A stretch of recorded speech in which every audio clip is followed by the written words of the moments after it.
کہ وہ اب بھی مجھے یاد ہیں. Still and resolute, calm and self-possessed, still and resolute, the pyramids echo unto eternity, the defiant cry of man's will to survive and conquer the storms of time.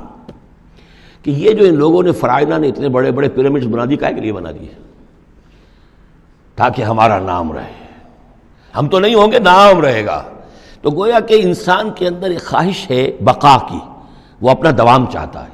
یہ اسے پتا ہے کہ میری ذاتی طور پر تو میرا دوام ہے، تو میں کوئی عمارت بنا دوں، میرا نام جو ہے اس کے حوالے سے دنیا کے اندر رہے.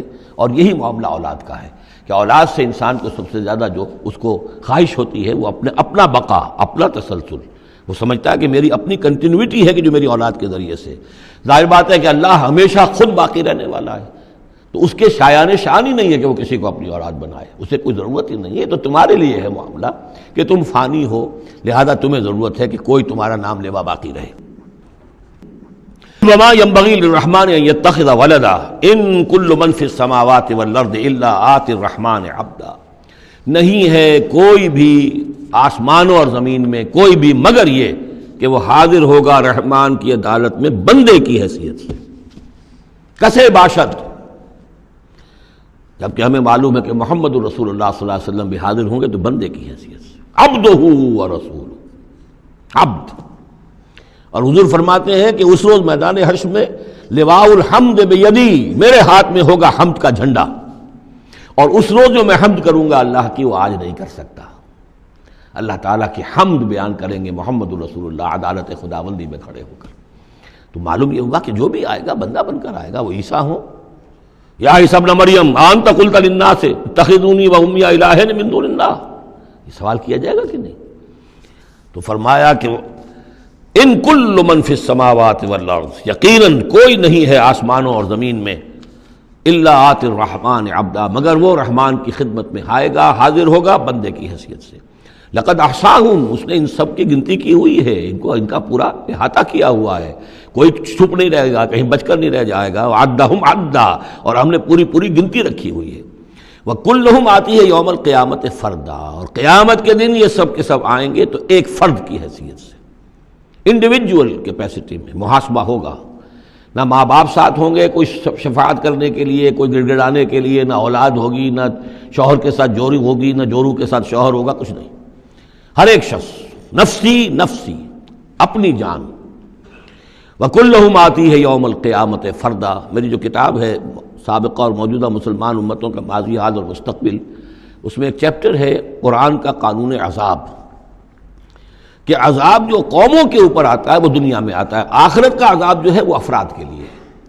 محاسبہ اجتماعی جو ہوتا ہے وہ اللہ کا دنیا میں ہوتا ہے، لیکن آخرت کا حساب وہ جو ہے محاسبہ انفرادی ہے.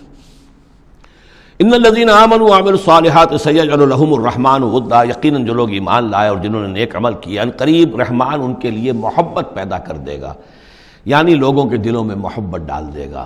یہی ابو بکر ہوں گے جن کا نام کس تعظیم سے لوگ لیا کریں گے، کس محبت سے لیا کریں گے.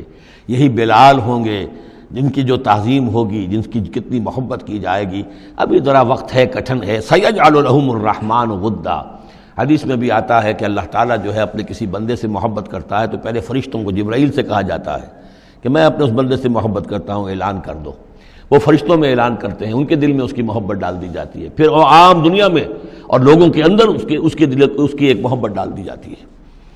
فَإِنَّمَا يَسَّرْنَاهُ بِلِسَانِكَ، یہ آیت بڑی اہم ہے. تو ہم نے اس قرآن کو یسرنا ہو، اس کو قرآن کو آسان کر دیا ہے، بلسان کا، آپ کی زبان پر یا آپ کی زبان کے ساتھ، یعنی عربی زبان میں. یہ بہت آسان ہے، بہت ہی ستھری زبان ہے، سادہ زبان ہے، جس کو ہم کہتے ہیں کہ سہل ممتنع. اس کے اندر ثقالت نہیں ہے، بوجھل پن کا نہیں ہے، بہت بھاری برکم الفاظ کہیں کہیں شاذ آئے ہیں، ورنہ عام طور پر قرآن مجید جو بڑی سلیس زبان میں ہے. انما یسرناہ لسانک بلسانک لتبشر بہ المتقین، تاکہ آپ بشارت دیں اس کے ذریعے سے متقیوں کو، وتنذر بہ قوما لدا، اور اس کے ذریعے سے انذار فرمائے. یعنی آپ کی دعوت کا مرکز و محور اور آپ کا آلہ جو ہے، آلہ دعوت، آلہ انقلاب، وہ قرآن مجید ہے. انذار کیجئے قرآن کے ذریعے، تبشیر کیجئے قرآن کے ذریعے، تذکیر کیجئے قرآن کے ذریعے. فذکر بالقرآن من یخاف وعید. تذکیر ہو، واعظ ہو قرآن کے ذریعے، یا ایھا الناس قد جاءتکم موعظۃ من ربکم، اس سے بڑا واعظ اور کوئی نہیں۔ تزکیہ نفس و قرآن کے ذریعے سے، شفاء لما فی الصدور یہ ہے، سورہ یونس میں بھی آ چکا، سورہ بنی اسرائیل میں بھی آ چکا، وَنُنَزِّلُ مِنَ الْقُرْآنِ مَا هُوَ شِفَاءٌ وَرَحْمَةٌ لِّلْمُؤْمِنِينَ۔ تو قرآن مجید ہی در حقیقت دعوت اور تربیت کا اور تعلیم کا گویا کہ اس کا محور ہے، مرکز و محور۔ فَإِنَّمَا يَسَّرْنَاهُ بِلِسَانِكَ لِتُبَشِّرَ بِهِ الْمُتَّقِينَ وَتُنذِرَ بِهِ قَوْمًا لُدًّا وَكَمْ أَهْلَكْنَا قَبْلَهُم مِّن قَرْنٍ، اور ان سے پہلے ہم نے کتنی ہی قوموں کو ہلاک کیا۔ هَلْ تُحِسُّ مِنْهُم مِّنْ أَحَدٍ، ان میں سے کسی کی کوئی آہٹ تمہیں نظر آتی ہے؟ کہیں کوئی باقی ہے نام و نشان؟ کہیں عاد کا کوئی نام و نشان باقی ہے؟ اور تسمع لہم رکزا، یا کہیں ان کی کوئی بھنک تمہارے کان میں آتی ہے؟ معلومات نسیم منسیہ، ختم ہو گئے۔ تو اسی طریقے سے یہ آج اکڑ رہے ہیں، ان کا حال بھی یہی ہو جائے گا۔ صدق اللہ العظیم۔